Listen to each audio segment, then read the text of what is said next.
Have you ever read something in a magazine or online about fat loss that you just weren't quite sure if it was accurate? I'm Shannon Clark and I'm with Bums and Tums.com. If there's one thing you can be certain of, it is that there is a lot of myths going around about what it takes to actually lose body fat. You can come across millions of different diets, and some of them are going to be accurate and some of them are going to be so inaccurate they could probably make you gain weight.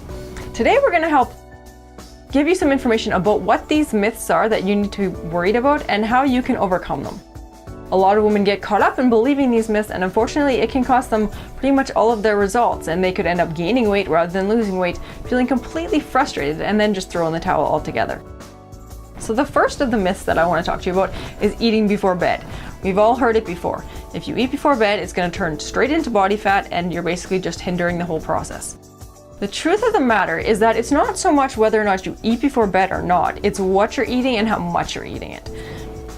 Your body is burning calories every day, all day long. It doesn't matter if it's 10 a.m., if it's 12 p.m., or if it's 8 in the evening, you're still burning up calories. It's true you may be burning a little bit less in the evening, but you're still burning calories, and it's still how many calories you consume over the course of the 24-hour period that's going to determine which direction your weight moves. If you eat more than you burn, you gain weight. If you eat less than you burn, you lose weight. So really, it's not so much about when you're eating those calories, it's about how much you're eating. So if you think about what you're eating when you sit down, say late at night, you're watching your favorite TV show, whatever it may be, and you sit down and you grab a snack, what are you usually grabbing? For most women, it's something like ice cream, maybe some chips, maybe some popcorn. Whatever it is, it's probably not your typical healthy food that you could be eating. And that's where the problem comes, is that you're reaching for food that's very high in calories and food that actually increases your appetite. So what happens is you start eating just a little bit, and next thing you know, you've plowed through the whole bag of potato chips. So now you've added 800 calories or so onto your daily intake, and that is what's going to cause you to gain weight, not the fact that you ate those 800 calories at 10 p.m. So it's not so much that you're eating before bed that's causing the weight gain. Think about more that it's what you're eating and how much you're eating. If you plan for a healthy snack and you have it before bed, it's not going to automatically end up in your hips the next morning, okay? So that's the first myth.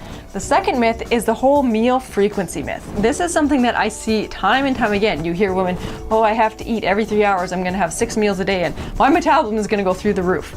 It's not quite that simple. The thing that you have to remember is that each and every time you eat a meal, your metabolism is going to increase. This is true.